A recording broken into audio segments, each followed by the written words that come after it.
Beleza. Bom, então vamos começar aqui mais um Astronomia ao Meio-Dia. Hoje quem vai falar é o Walter. O Walter ele fez graduação aqui no Instituto de Física da USP, depois ele fez mestrado e doutorado no IAG e passou um tempo também durante mestrado e doutorado na Johns Hopkins em Baltimore, nos Estados Unidos. E aí depois ele fez mais 2 anos de pós-doc na University College London, no Reino Unido, e agora é pós-doc aqui no IAG. Né? Nesse período ele vem trabalhando muito com usar computadores para uma série de problemas em astronomia, estimação de foto-Z, classificação de objetos. Então hoje ele vai falar aí como ensinar o computador a classificar galáxias. Obrigado. Olá, gente, bom dia. Então, eu tentei fazer um título um pouco mais chamativo, assim, mas o assunto é mais ou menos simples, tá? Eu vou falar um pouco sobre uma parte básica, sobre uma área da ciência da computação, que em inglês é chamado Machine Learning. Ou no nosso caso aqui, como eu falo na nossa língua, eu chamo de aprendizagem de máquina. Tá? E eu fiz um título, como eu disse, um pouco mais chamativo, mas esse assunto, essa área de aprendizagem de máquina é só uma, digamos, sub-área de uma área maior da área de ciência da computação, ligado à inteligência artificial, IA. Então, eu quero só dizer que não é que se vocês chegarem ao final desse seminário, vocês vão ver que a sua máquina vai ter vida, que as coisas vão ficar, que elas vão se revoltar, vai ser aquele Skynet, não vai ser nada disso. Vai ser um foco muito direto, como eu disse, uma sub-área desse assunto. E a ideia é dar eu tinha dito que era mais alunos que iam assistir esse seminário, então eu fiz uma parte bem básica, um pouco talvez mais lúdica, em relação a esse assunto, tá? Mas, ao mesmo tempo, eu vou assumir que vocês já sabem algumas coisas de astronomia, como o que é galáxia, ou alguns tipos de galáxia, ou que você tem, ou a hora que você olha para o céu, você tem esses vários outros objetos de astronomia, tipo estrelas e tal. Então essa parte eu vou passar mais rápida, mas tem alguns pontos que eu também queria chamar a atenção, que vão ser mais úteis nos outros slides. Então, como eu disse, eu vou fazer uma breve introdução sobre, primeiro, exatamente o que a gente chama de uma classificação e depois o que a gente vê como uma classificação de objetos astronômicos. Então, a coisa mais básica é, em ciência, é muito útil a gente, a primeira análise que você faz em ciência, quando você está vendo objetos e fenômenos, é você tentar classificar esses objetos, esses fenômenos, e separá-los entre si, né? E separar em certas classes, onde esses objetos têm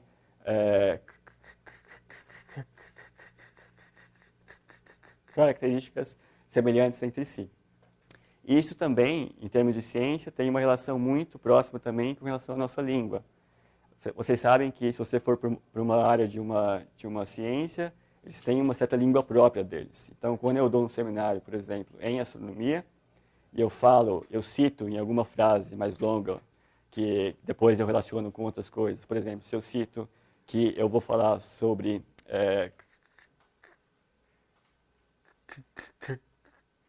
galáxias do tipo espiral, eu falo isso em uma frase mais longa, digamos assim. Se vocês estiverem me ouvindo, a sua mente, né, o nosso cérebro já vai, se vocês saberem do assunto, claro, se vocês forem astrônomos, a sua mente, o seu cérebro já vai associar, por exemplo, o que é uma galáxia elíptica, você já vai saber mais ou menos que se ela tem certa cor e tal, e já vai começar a relacionar com o que eu estiver falando ao longo da frase. Então, essa forma de você dar nomes às coisas também para a ciência é extremamente útil, porque faz com que a gente consiga ter uma relação mais rápida assim, né, entre essas várias áreas de ciência e de astronomia. E, claro, quando você separa esses objetos em classes, você começa a tentar identificar certos padrões, né, entre si, intraclasse, digamos assim, entre classes. Então, por exemplo, a gente vai dar um exemplo depois de classificação de galáxias. A gente vai ver que, às vezes, a gente acha que um tipo de uma certa galáxia leva a outro tipo de uma certa galáxia ao longo de um certo tempo no universo, por exemplo. Você consegue associar essas classes, digamos, a parte de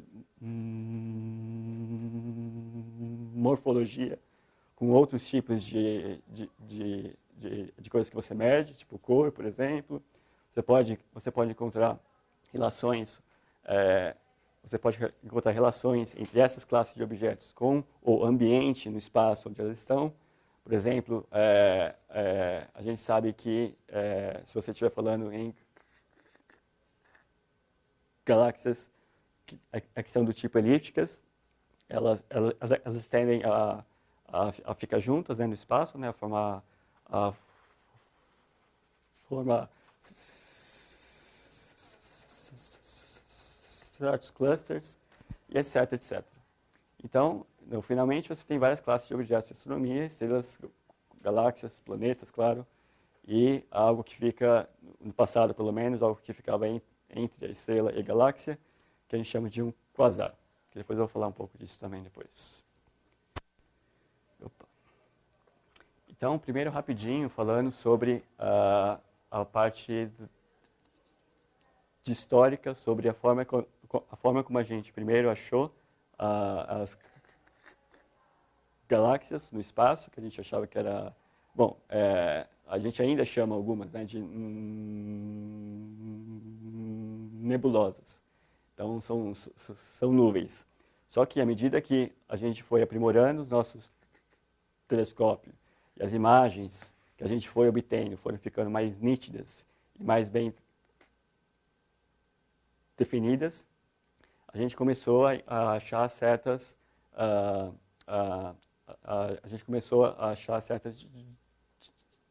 diferenças entre essas várias galáxias e umas certas galáxias tinham outras, não era uma coisa única, assim, digamos. Ela é formada por vários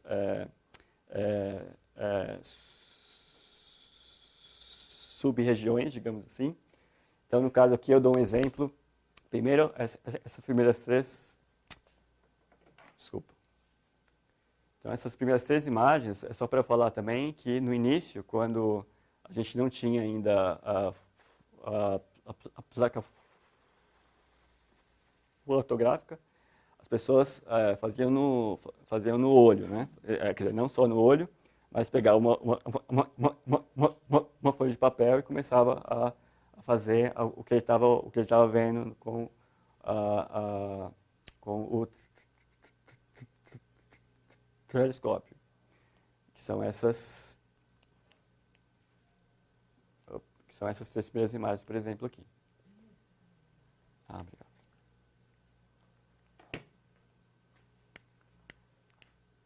Ok, um pouco melhor.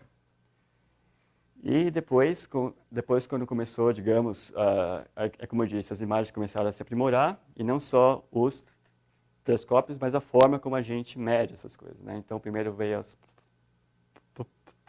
placas fotográficas, que são essas aqui, são mais famosas, e daqui você pode ver que aqui eles viram realmente que você tem a parte central de uma espiral. Bom, ela tem forma de uma espiral, nesse caso, tem a parte central, o núcleo, o bojo, depois tem os braços, etc, etc. E até chegar aos dias atuais, digamos assim, ou a partir dos anos 90, que a gente teve a invenção do CCD, que é mais ou menos a mesma tecnologia que a gente usa para tirar fotos do nosso celular, por exemplo. Então, próximo slide tem um exemplo disso.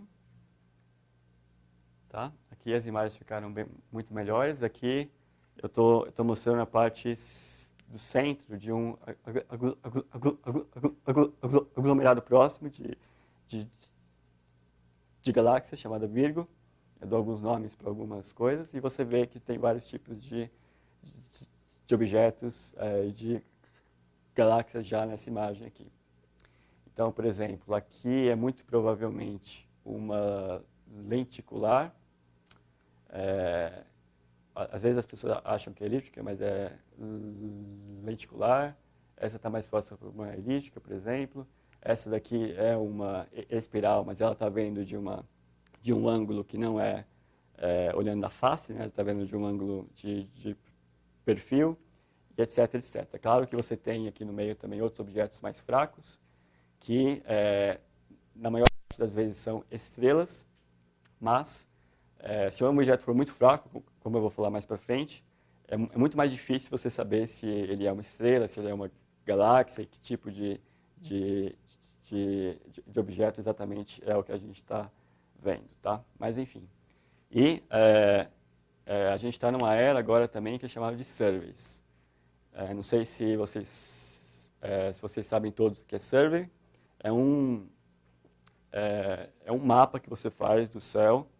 Quer dizer, você não tem um foco só que você pega no céu de noite. Você faz um mapeamento, digamos assim, contínuo de uma área muito grande do céu. E isso faz com que você tenha dados e imagens e objetos como esses de um número muito grande. Você pode fazer análises de forma mais precisa quando você usa métodos, digamos, estatísticos. Então, eu vou dar um exemplo de alguns surveys aqui. Não, antes disso, eu vou voltar à parte de classificação morfológica de galáxias. Então, primeiro a gente teve a sequência de Hubble, né, que é também chamado sistema de diapasão. Então, você começa com as elípticas para cá, e depois você tem uma fork, né, uma divisão entre as espirais. Aqui, no caso, são todas as espirais. Aqui as espirais normais, que não tem a barra no meio, e aqui as que têm a barra no meio, por exemplo.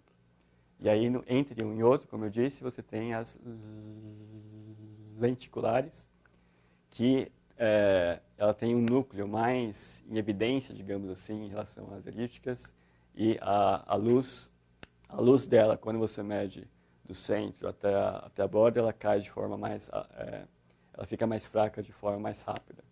Então essa mais ou menos é a divisão que eles têm. Eles fizeram assim por quê? Porque eu disse antes, às vezes você quer achar relações de causa entre essas várias classes. Então o que se achava antes é que inicialmente foi no universo, primeiro veio as elípticas e depois elas foram se desmembrando para dar origem às espirais. Mas hoje se sabe que, pelo menos, o que a gente vê mais no universo é de forma inversa, né? Primeiro tem as espirais e elas se unem, tem as fusões para levar as elípticas. Mas isso ainda está um assunto aberto. Só que, aí, à medida que a gente começa, esse é um ponto que eu quero chamar a atenção. Deixa eu ver qual o tempo aqui que eu estou.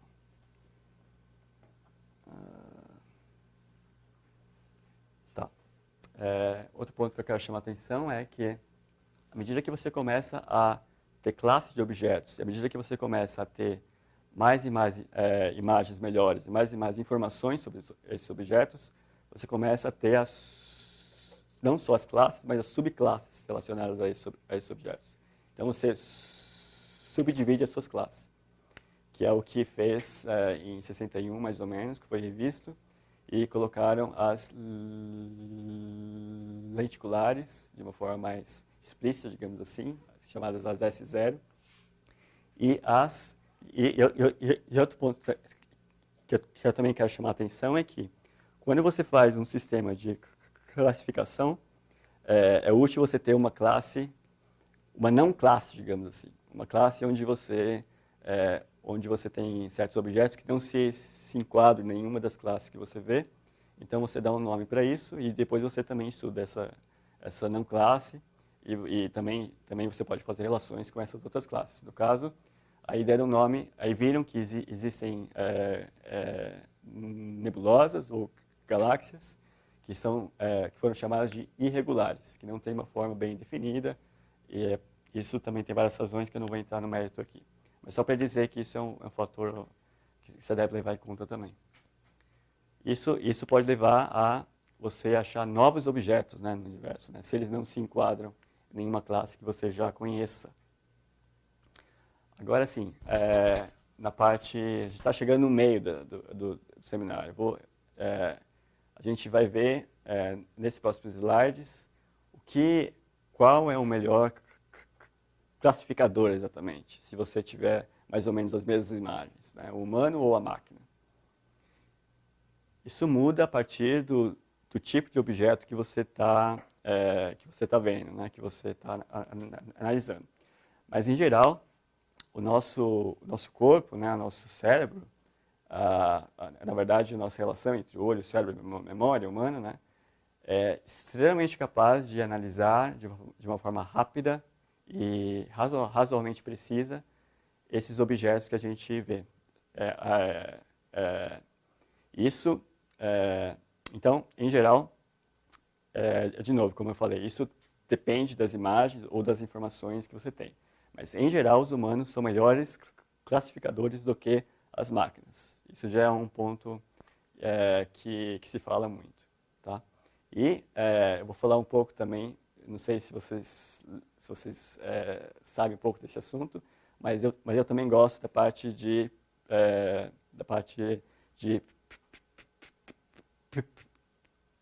psicologia, de como a gente aprende desde quando a gente é bebê até quando chegar na fase adulta, ou pelo menos nesses primeiros anos de vida da gente. Então, é um processo rápido, mas é um processo que tem várias etapas, digamos assim.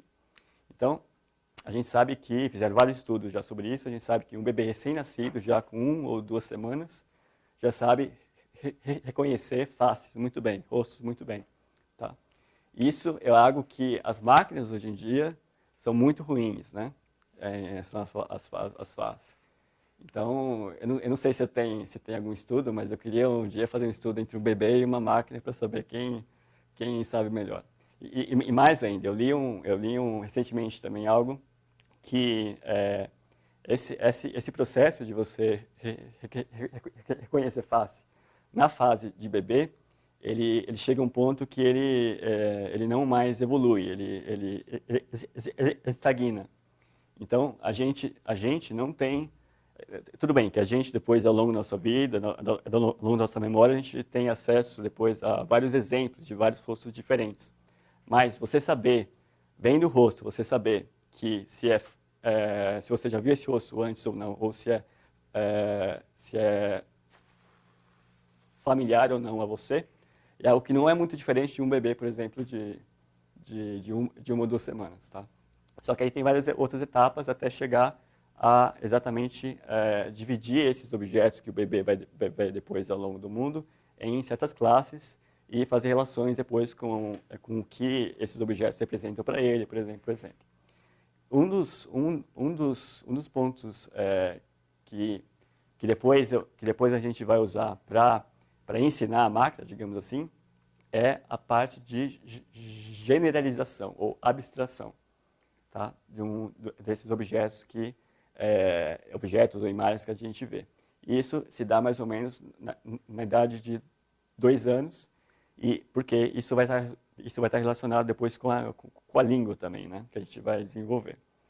Então, a gente acha hoje que é algo muito óbvio, mas se um bebê com 1 ano, por exemplo, ele vê uma xícara e a mãe fala que aquilo é uma xícara, e ele vê um outro objeto, é muito difícil você ter essa relação dele achar de forma direta que aquilo também é uma xícara, porque ele acha que um objeto é uma coisa só.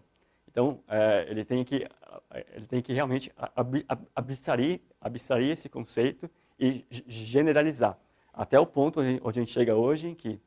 Bom, eu vou usar vários exemplos de xícara, tá? Então não vão achar ruim comigo. Mas, então, até chegar a um ponto onde, se eu mostrar uma foto para vocês de uma xícara que vocês nunca viram na vida, vocês vão dizer que aquilo é uma xícara por várias razões, porque vocês já terão memória, vocês sabem vocês sabem as partes que formam uma xícara, por exemplo, etc, etc. Mas isso é algo que não é óbvio para um bebê. E isso é algo que não é óbvio também para uma máquina. Então é isso que a gente vai ensinar depois para a máquina também. E a gente tem outra relação que o humano é melhor que uma máquina, porque, como a gente sabe, uma máquina é sensível desde que ela é muito rápida, né? Desde que você tenha um bom método ou um bom algoritmo que você tenta matematizar, digamos assim, ou modelar os objetos que você tá vendo. E isso leva a um outro ponto, onde eu vi um seminário recentemente também sobre esse assunto, é que, para a gente aqui, se a gente vê essas imagens todas, essa taxa aqui é a taxa de que uma máquina, por exemplo, ele diz que é uma xícara ou não, tá? Então, por exemplo, se você tiver esses vários tipos de xícaras, ainda que ela seja cor diferente, etc., a máquina vai dizer que ela é uma xícara em torno dessa porcentagem, mais ou menos meio por cento. Para a gente, é 100%. Eu olho essa imagem e tudo 100%. Aqui também, quando a gente olha essa imagem, o que muda aqui é o ângulo, né, das imagens. E para a gente também, aqui é tudo 100%. A gente vai dizer que é uma xícara, certo? Mas para a máquina isso não é óbvio, porque ela não teve um modelo que explicasse essa mudança no seu ângulo, por exemplo. Tá? Sim? Porque olhando essas xícaras, né, eu acho que talvez uma das razões que a gente humano seja eficiente é que a gente vê um negócio e faz um mapa tridimensional. Eu acho que todos nós é capaz de imaginar também tridimensionalmente. Exatamente, é isso que eu vou chegar. Consegue abstrair diferentes pontos de vista. Exatamente. Será que esse é um dos grandes desafios do computador? Pode ser, só que como eu vou chegar mais adiante, eu vou dar um exemplo depois, bidimensional apenas, porque é mais fácil depois de eu falar com vocês. Só que o que tem métodos também que a gente usa depois que eu vou dizer também, e vai estar relacionado com isso que eu estou falando, é que a máquina ela também tem métodos que ela deixa eu ver a palavra que eu quero usar aqui, peraí.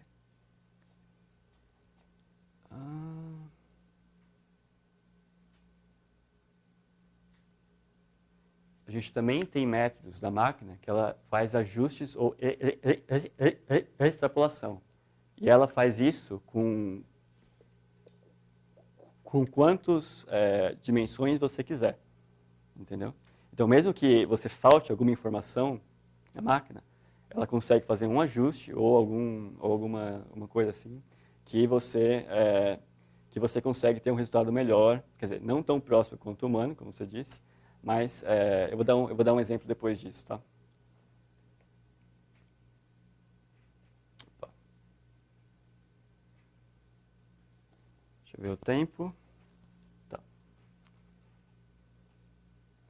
Só que, aí fazendo a parte inversa, a máquina melhor do que o humano. Os humanos cansam, né? E quando os humanos cansam, por exemplo, se você fazer um teste com uma certa... Bom, não com xícaras, vamos fazer um exemplo um pouco mais melhor. Se você der várias imagens, por exemplo, de vários tipos de objetos que você vê no céu, e se você der para um humano analisar essas imagens a olho, ele vai dar um resultado muito melhor do que se ele passar uma noite em claro e depois você dar esses mesmos objetos, ele vai ter mais erros. Isso na máquina não vai acontecer. As máquinas, eu não vou dizer que as máquinas elas podem funcionar 24 horas, 7 dias por semana, porque você tem que fazer manutenção e etc. Mas ainda assim, ela tem esses modos onde ela não funciona, mas quando ela funciona, ela sempre funciona no seu pico máximo. Então, ela sempre vai dar o resultado. Ela nunca cansa, né, na verdade. E outro ponto é que o humano tem a sua própria vivência, a sua própria memória, e quando você dá uma imagem, de novo, não em xícaras, mas uma imagem um pouco mais sofisticada, para uma pessoa, ela pode dar um resultado diferente do que quando você dá para outra pessoa. Então, quando você faz análise em relação a esse tipo, usar humanos como classificadores, você tem que levar em conta que a gente tem o que a gente chama de subjetividade, né? E em pelo menos 99% dos métodos de máquinas, eu não vou entrar muito no mérito desses números, mas essa subjetividade é, digamos, eliminada. Mesmo quando você for para uma máquina diferente, mas usando o mesmo método e os mesmos dados, ele vai ter que dar o mesmo resultado. Se ele não der, tem algum problema de hardware, talvez. Tá? Então, ele vai dar o mesmo resultado final. Isso é bom, eu vou dizer mais para frente. Isso é bom para um lado, mas ruim para o outro. Eu vou dar um exemplo mais para frente. Mas o grande foco de você precisar usar a máquina, na verdade, é o que eu estava falando antes, dos surveys. Quando você tem um volume de dados, de imagens muito, muito grandes. Isso já vem desde da década de 90. Mas isso vai, nesses próximos anos ainda, isso vai ser muito, muito mais. Então, agora sim, eu vou dar, provavelmente, alguns exemplos de alguns surveys. E primeiro eu vou dar uma frase que foi dita por um cientista da computação muito famoso, chamado Jim Gray. Ele foi um dos caras que, digamos, viabilizaram o uso nosso de dados que são muito grandes, tem muitos dados para ser analisados. E eu não vou também falar muito disso, mas só para falar da frase dele, né, que recentemente ele disse isso nos anos 90, porque ele também estava envolvido no método do genoma. Então, é um novo quarto paradigma de descoberta com base em ciência de dados intensivos. Intensivos, no caso, seria aquele dados onde você não vê cada dado de forma individual, digamos assim, né? Você tem um volume muito, muito grande de dados e se vocês forem ler algo desse tipo, essa é uma área chamada Big Data. Tá? E isso vai levar aos surveys de astronomia que a gente tem hoje em dia. Por exemplo, hoje em dia a gente tem o SDSS, o Sloan Digital Sky Survey, que é o que eu fiz esses últimos 10, 12 anos que eu estou nessa área, é o que eu fiz mais uso deles. Então, você tem esses vários, eu pus alguns números aqui, né? Então, são 470 milhões de objetos que você mede no céu e mais ou menos meio deles são galáxias. E aí você tem essa nova fase, digamos assim, que vai vir, vai ser um SDSS-2, digamos assim, que é chamado LSST, Large Synoptic Survey Telescope. E ele vai ser um pouco diferente porque ele vai analisar o céu não só uma vez só a cada uma vez só por vez, né, mas várias vezes ao longo de várias noites. Tá? Então, isso vai dar um número muito, muito grande de informações. Então, 1.000 terabytes por noite. Então, se você tem um disco de 1 tera, por exemplo, eles vão ter 1.000 por noite. E um número de bilhões e bilhões de galáxias. Tá? Então, como a gente sabe, não há astrônomos, mesmo alunos, não alunos e muito menos astrônomos, ou mesmo pessoas que possam analisar tudo isso. Tá? Então, para isso, a gente tem que usar as máquinas, certo? E isso por quê? Porque a gente sabe que as máquinas, elas têm aquela lei, né, que elas evoluem ao longo do tempo, elas ficam mais rápidas, você tem mais memória, etc, etc. E não só isso. Recentemente, a gente tem outras tecnologias relacionadas a isso que a gente pode usar, como as nuvens, essas máquinas que ficam... essas máquinas que você tem vários ao mesmo tempo e você pode, digamos, distribuir o seu trabalho, que a gente chama de cluster. E eu vou falar mais para frente depois exatamente essas técnicas de machine learning, aprendizagem de máquinas. Tá? Mas, por outro lado, eu quero voltar à parte dos humanos ainda serem úteis como classificadores de objetos. A gente não precisa, na verdade, ter pessoas que analisam esse volume tão grande de galáxias. A gente pode criar uma amostra menor. No caso aqui, eles criaram uma amostra de 900 mil objetos e pedir para a população em geral, que eu chamo de leigo aqui, mas não só leigo, né, os alunos e todo mundo podia fazer, que isso levou a um projeto que ficou muito famoso, vocês devem ter ouvido falar, chamado Galaxy Zoo. Tá? E aí eu vou falar rapidamente sobre ele também.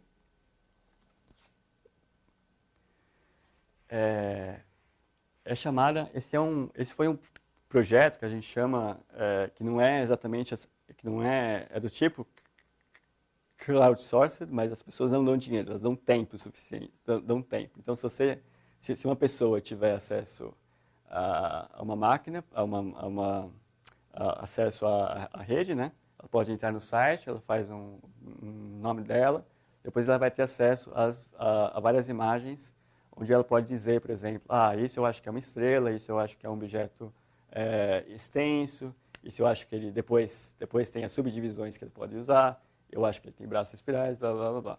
Então, a gente usa, a gente já sabe, eu disse antes, que os humanos são muito bons classificadores. Então, a gente usa essa massa humana, digamos assim, para poder ajudar a gente também a classificar de forma morfológica os objetos astronômicos, estrelas e galáxias, no caso. Tá? Isso é chamado Citizen Science, ciência de cidadãos, como eu coloquei aqui. E eu não sei quanta gente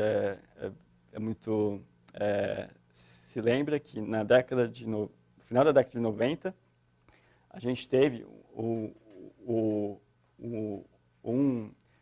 Citizen Science, que nem tinha esse nome na época, que veio do SET, chamado SET at Home, que você usava parte do tempo ocioso da máquina, dos usuários, para eles poderem fazer análises para achar aqueles sinais que vêm de outros lugares.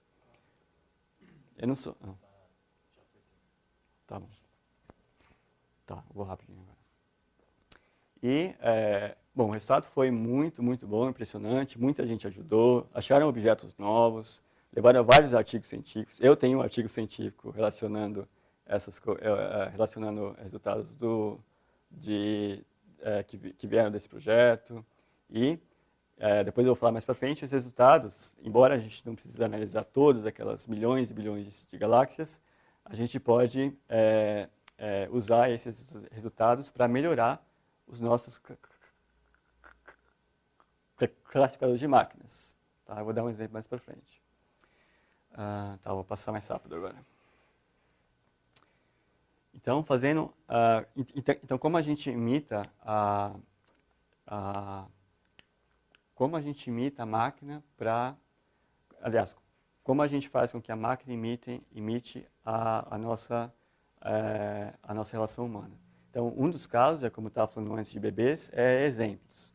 Então, quanto mais xícaras você vê na sua vida, mais fácil é você, quando você vê um objeto que você não conheça, você dizer se é uma xícara ou não. Tá? E as máquinas também. Você tem que embutir no método, numa máquina, o que a gente chama de conjunto de treinamento. Tá? No caso, é uma base de dados de vários objetos com classes já sabidas.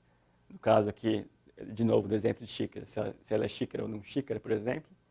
E você vai ter que dizer também para essa máquina qual é o tipo de variável matemática ou de modelagem ou de medidas que você tem associado a esses objetos, para que quando você tem objeto quando você dá para a máquina um objeto que ele não conheça, ele consiga generalizar ou interpolar com base nesse conjunto de treinamento e dizer de forma mais ou menos precisa qual a classe desse objeto. Daí o que eu estava falando antes também é que os humanos são muito bons em extrapolar coisas. Então, como a gente estava falando antes, que a gente tem uma visão mais de não só em 2D, mas também em 3D. Mas não é só isso, na verdade. O que os humanos fazem, e às vezes isso leva também a nossa mente a fazer algo que não é verdadeira, né, leva a certos erros, quando você, por exemplo, quando eu volto, por exemplo, na imagem das xícaras, se eu virar o ângulo da xícara de tal modo que você não consiga ver a alça dela, fica um pouco mais difícil você dizer se é uma xícara ou não, no caso. Mas você consegue olhar outras formas dela. Então, por exemplo, ela tem a parte onde entra líquido. Se você vê esse objeto, por exemplo, em uma mesa, você já consegue tentar adivinhar o que ele é, e etc, etc. Então, o que os humanos fazem é extrapolar. Nem sempre dá certo, mas a nossa mente é feita para extrapolar.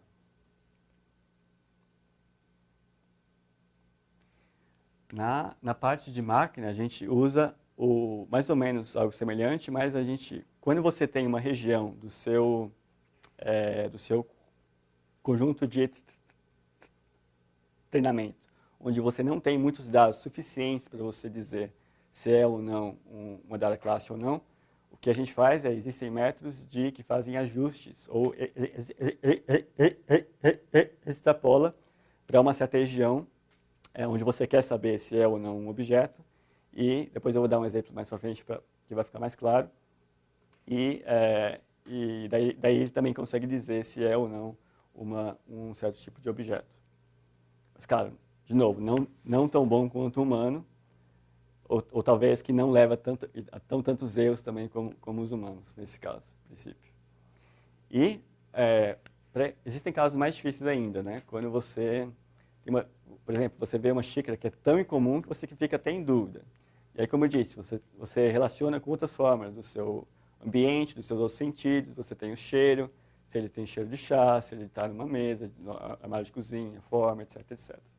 Isso não dá para fazer de forma muito direta com as máquinas. O que a gente pode fazer é tentar mudar ou tentar inserir todas as outras informações que a gente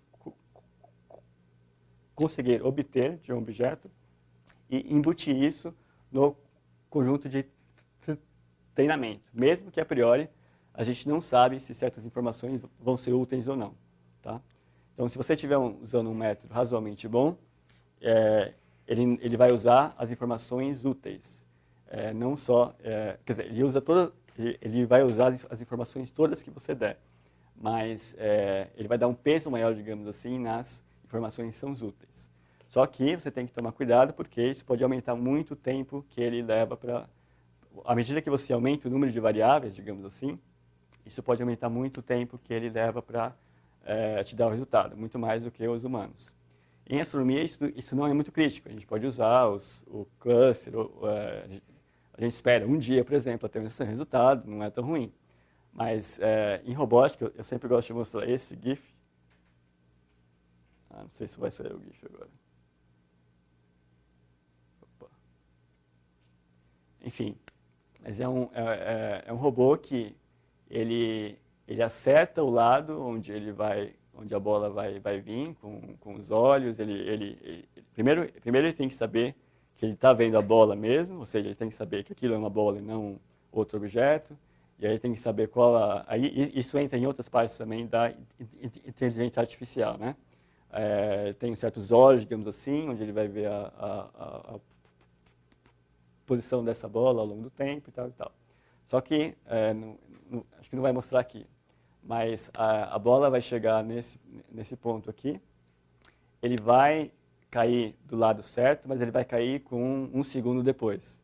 Ou seja, ele acerta o resultado, mas com um tempo com um tempo não rápido o suficiente para você ter um resultado bom, né? Isso não é tão relevante para o nosso caso aqui, mas é uma das coisas que a gente tem que ter em mente.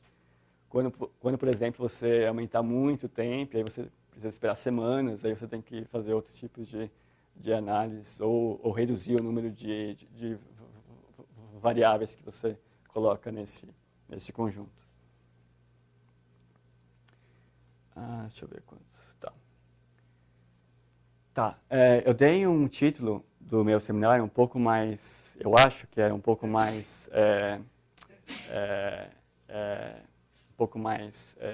específico, mas eu quero dar um exemplo um pouco mais prático, porque eu quero mostrar um exemplo mais fácil de vocês entenderem.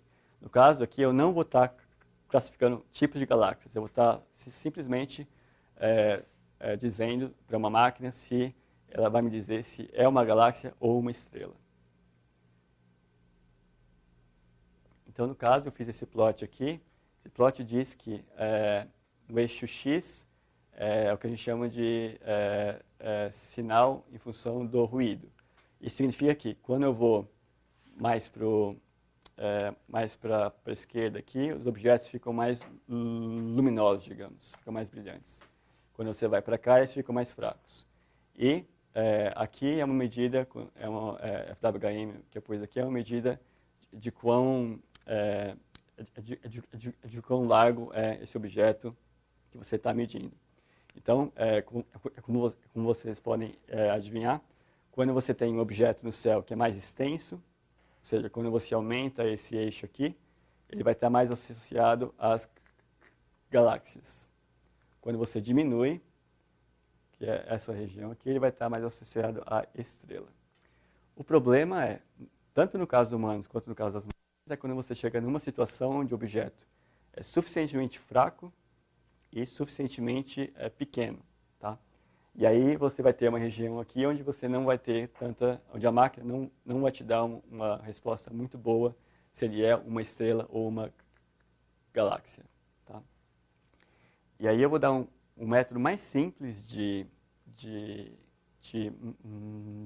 machine learning, que é o método dos N vizinhos mais próximos, tá?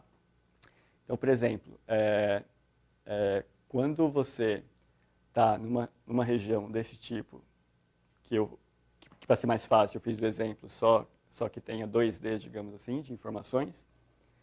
Quando você quer, e quando você tem um objeto novo, no caso esse ponto verde aqui, e você quer saber se ele é uma estrela ou uma galáxia, o que você faz é simplesmente vir nesse espaço nesse espaço, não o espaço físico no céu, mas o espaço dessas variáveis e ver quais os pontos que estão mais perto dele.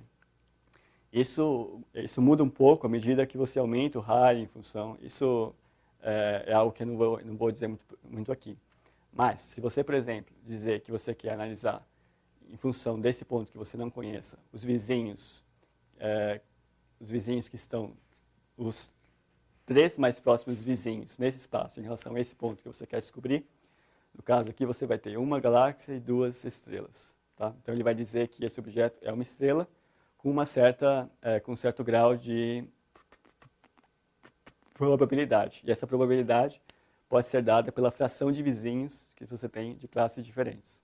Então, nesse caso, ele vai dizer com 2/3 de probabilidade, digamos, que esse objeto é uma estrela. Tá? E aí, claro, você pode aumentar esse efeito e tal. Esse exemplo é bem... É fácil de você ver, mas é melhor de você ver, só que ele... a gente não vê tão poucos dados assim. O que a gente vê, o que a gente pode criar é vários dados assim. Né? Então, se você está numa região que eu vou explicar mais para frente, por exemplo, se você tiver um objeto que você não sabe o que é, mas que você tem a medida dele também, de FWHM e de sinal por ruído, e se ele cair nessa faixa aqui, se você usar aquele método de vizinho mais próximo, no caso aqui a gente pode olhar até no olho, mas é um exemplo simples, com 2 dimensões só. Mas quando você usa o método de vizinho mais próximo, ele vai olhar os objetos que estiverem mais ao redor dele, que são estrelas, e ele vai dizer que, no caso aqui, 100% de chance de ser estrela. Aqui, 100% de chance de ser galáxia, porque você já está numa região que tem um FWHM muito largo, ou seja, é um objeto extenso. Aqui fica um pouco mais ou menos no meio. Eu não sei se dá para ver aqui, mas tem alguns pontos que são azuis, mas a maioria são de estrelas, são vermelhas. Então, ele vai dar que o objeto é provavelmente uma estrela com um certo grau de probabilidade. E como eu disse antes, o problema é quando você cai numa faixa, aqui, por exemplo, onde ele vai ficar em dúvida. Ele vai dizer, por exemplo, que ele tem 50% de chance de ser estrela, 50% de chance de ser galáxia, que não é muito útil. O que a gente faz nesse caso é usar mais variáveis, etc., para poder você, digamos, tirar essa degenerescência que a máquina está achando aqui. Ok, eu estou finalizando. Esse eu vou passar, que eu não quero que vocês achem os problemas. Depois vocês podem ter acesso ao seminário, né, em algum link. Mas eu queria dizer algo que vocês devem ter em mente e algo que vai ser mais ou menos o foco desse meu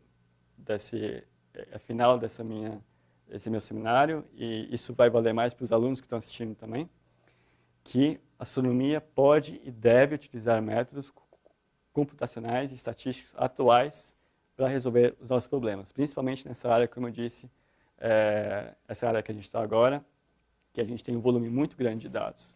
Então, não dá mais para a gente ter só análises individuais, de objetos individuais, por exemplo. A gente vai ter que usar esses métodos, tá? E, é claro, você vai ter gente que vai ter que estar mais ou menos nesse meio termo, né? Gente que sabe um pouco mais desses métodos mais recentes e sabe um pouco mais de astronomia e etc, etc. Então, eu coloquei aqui também alguns exemplos que não só são relacionados à aprendizagem de máquina, como eu disse nesse seminário, mas outra área legal também é mineração de dados. Vocês podem ler depois. Análise, ciência de dados em geral.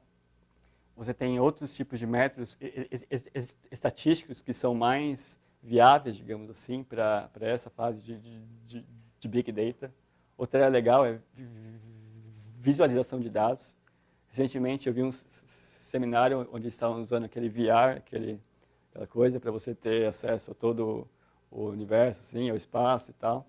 Eu não sei até que ponto isso pode ser útil, mas imagino que nesses próximos anos alguém também acha algo mais útil, né, quando você visualiza esses dados, por exemplo, em várias dimensões e tal. Então aqui eu acabo finalizando com duas imagens. Uma é, digamos, um software, digamos, usado por alguma agência de espionagem, onde ele tem acesso a uma câmera, e ele consegue dizer o que é um objeto, ele consegue dizer se a pessoa ela vai fazer alguma coisa ou não, por exemplo.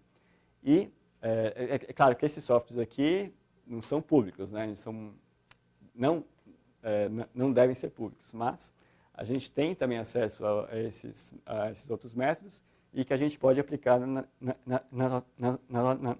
nas nossas imagens de astronomia.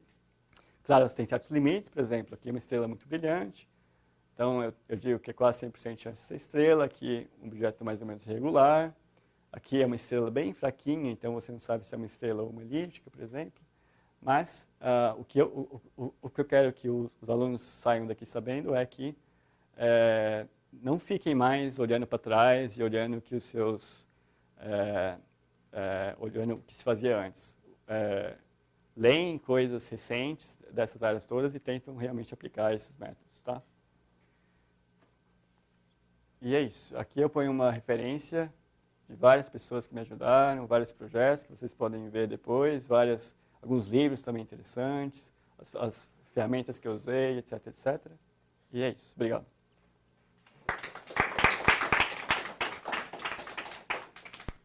Não sei se a gente tem muito tempo para pergunta, mas... Temos pouco tempo, mas talvez uma pergunta. Se tiver alguém que já está nessa área, assim, a gente pode conversar depois. Que eu fiz como vocês viram, eu fiz uma coisa bem básica, assim, né? Mas se alguém tiver... Bom, eu tenho meu e-mail aqui também e eu fico na sala B310, aqui no IAG. Então, se alguém estiver nessa área e quiser falar de forma um pouco mais, digamos, um pouco mais atual, assim, em relação a esses métodos todos, a gente pode também conversar depois. Mas se alguém tiver alguma dúvida agora. Ok, eu tenho uma pergunta. Como que quando você compara humanos com máquinas e fala que os humanos conseguem classificar melhor, não tem um problema de que quem fez o gabarito foram humanos? Quer dizer, se você pedisse para um computador criar classes de objetos, inventar classes de objetos e desse para outros computadores adivinharem se quer dizer, quais objetos são de qual classe, e será que os computadores teriam uma performance melhor do que os humanos nesse caso? Esse é um ponto que eu não cheguei a falar. Na verdade, você tem dois tipos dois approaches desses métodos de aprendizagem de máquina. Um é chamado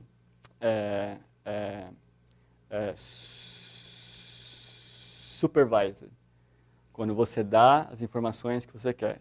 Então, eu quero que você dê um resultado que seja xícara ou não, dado o que você falou, com base na nossa própria vivência humana, digamos assim, ou o que a gente quer, o que a gente espera achar. Outra coisa, tem métodos que são não supervised. Então, se você der, por exemplo, se você dizer, por exemplo, uma coisa desse tipo, você tem métodos que dizem, eu quero que você classifique esses objetos em quantos números de classe você quiser, em quantos você quiser. Nesse caso simples, claro, ele vai dar o que a gente espera aqui, porque você consegue ver esse padrão. No caso mais complicado, quando você tem mais variáveis e tal, ele pode achar classes que talvez pode, digamos assim, separar os objetos em classes que talvez nós humanos não podemos. Só que, no final, a gente ainda tem que ter o nosso input para saber. Tudo bem, ele achou essas classes, ele não vai saber qual a relação com essas classes com outros parâmetros, por exemplo. Então, a gente vai ter que ter o nosso input também, no final, para a gente saber o que exatamente representa essas classes do ponto de vista científico, digamos assim. Porque ele não sabe nada de ciência, né, quando você faz esses métodos. Mas, sim, isso é algo que eu acho que está cada vez mais sendo usado esses métodos que são do tipo não supervised, ainda mais quando a gente tem dados onde a gente dados novos que a gente não sabe o que esperar, na verdade, né? Então, assim, Ok. Mais alguma pergunta? Você sabe de alguém que estudou deste jeito galáxias irregulares? Eu não queria entrar no tópico, como eu disse aqui, eu queria usar um exemplo mais simples, que é só dividir galáxias e estrelas, porque era mais fácil. Tá. Existem vários jeitos de você classificar também galáxias em torno de vários tipos, elípticas, espirais e regulares. E o que a gente faz nesse caso é, então, é que tá. Você tem um problema de, você quer só analisar a parte da forma da galáxia, se você, ou você pode usar outras informações do tipo cores. Se você assumir que as irregulares são azuis, no caso, você pode restringir também, usar outros variáveis de cor. E aí você consegue ter uma divisão também entre, por exemplo, elípticas de um lado e azuis, no caso, ou espirais ou irregulares de outro. Outro ponto que tem, isso leva mais tempo, você pode ter aquele fit radial do centro de uma galáxia até a parte final. E aí você pode associar isso a uma função, aquela função de Dirac-Vaculer, etc. E aí você consegue também aí você consegue usar essas informações como input na sua base de dados, para a sua máquina, e quando você dá um resultado novo, ele vai tentar saber qual é com base nessa caída dessa função de luz, né? Tem vários jeitos. Eu posso ficar uma hora também falando disso, eu posso dar referência depois. Mas outro assunto também a gente pode, o que eu não cheguei a falar, que não deu tempo, mas eu pensei em falar, a gente pode usar as informações do Galaxy Zoo, que é puramente forma, puramente morfologia, e usar essas relações como input também para esses tipos de plots. Então, eu vou saber exatamente, no caso aqui, por exemplo, eu fiz só de estrela e galáxia, mas se você olhar os resultados desse outro projeto, você vai saber se ele tem braços espirais, se ele é uma elíptica, se ele tem uma forma tal e tal e tal. Mais ainda, como eu disse antes, os humanos são bons em você, se você tem uma forma que olhando de edge-on, né, os humanos conseguem. Então, sabendo a priori qual é a forma desse objeto, e aí você relaciona com algumas outras, com algumas outras variáveis, tipo cor, etc., o ambiente, onde eles são, você pode colocar várias coisas. E aí você também consegue ter uma relação boa com relação a isso.